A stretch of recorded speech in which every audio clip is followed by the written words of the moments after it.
Hi everyone. I know that after working with a lot of teachers this week on their student learning objective, a lot of people have a great amount of anxiety about making sure that everything is done on time for their appraiser on the 14th. So this video is going to show you real quick how to make sure that you've gone in and done the pieces that are due by the 14th and that they are ready and submitted to your appraiser for approval. Most of you already have over half of this done, so it's a process that shouldn't take you very long to complete. What you're going to do is you'll log into your Eduphoria and you'll go into Strive. And this teacher has been gracious enough to allow us access to his Eduphoria account so that you can see it from his perspective or a teacher's perspective. When you log into Strive, it's going to automatically kick you to evaluations, and you'll scroll down to this student learning objective piece. Now this teacher is almost done with this piece. So what I'm going to do is I'm going to open it up, and you can see that they've identified a content area. They have written their SLO statement. They still need to put in their standards, but for the most part they're done with step one. At this point, he is done with the piece of the student learning objective that needs to be completed by Friday. However, there is still one more piece that you need to submit through Strive so that your appraiser can go in and approve this student learning objective and growth goal. Now, how you make sure that's done is really easy. For a lot of you guys, you're just going to come in and you're going to copy this skill focus statement.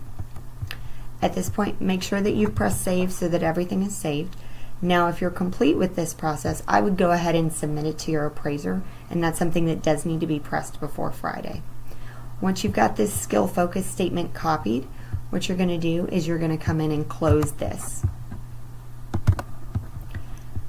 It'll kick you back to that same evaluations tab, and what you're going to do next is go over to goals, and you'll see your professional goals, but down here you'll also see student growth goal, and you'll go ahead and click this, and this is basically a preview page for your appraiser for step one of that student learning objective.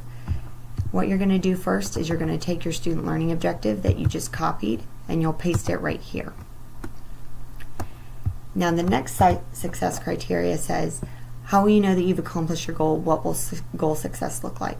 You can put a couple different things here, but a good generic success criteria is met student growth targets. Now those growth targets will be set by you after you map your students to that initial skills profile. The next thing you need to do is you do need to identify some learning standards that are tied to your student learning objective. Most of you have gone in and picked process standards, which is completely appropriate because those are skills that persist throughout the course. Now, if you have picked certain TEKs, that's completely appropriate as well, as long as they're TEKs and skills that persist throughout the course so that you have an ability to pick up evidence throughout the student learning objective process. You'll come in, this is a high school chemistry teacher, so I'm going to open up high school. I will come down to science, and then I'm going to come down to chemistry. Now, because of what his student learning objective looks like, I know that a lot of his standards are going to be from the twos. So it's going to be hypothesis and theories, implementing investigative procedures, collecting data appropriately, scientific conventions. All of those are probably appropriate for his student learning objective and student growth goal. You can also come down here and press add an action item, and that will give you the ability to set deadlines for yourself, which you can do, but you don't necessarily have to do at this point. From here you're going to press save, and it will kick you to this student growth goal screen. What you're going to do now is you're going to go ahead and select a target completion date, and you're going to push this way into the future because it is going to be at the end of the t-test process after you've mapped all students to that final target skills profile. I'm going to pick April 26th, but that doesn't necessarily mean that you have to pick that date. Again, our success criteria we entered on the previous screen. We have our standards and tags.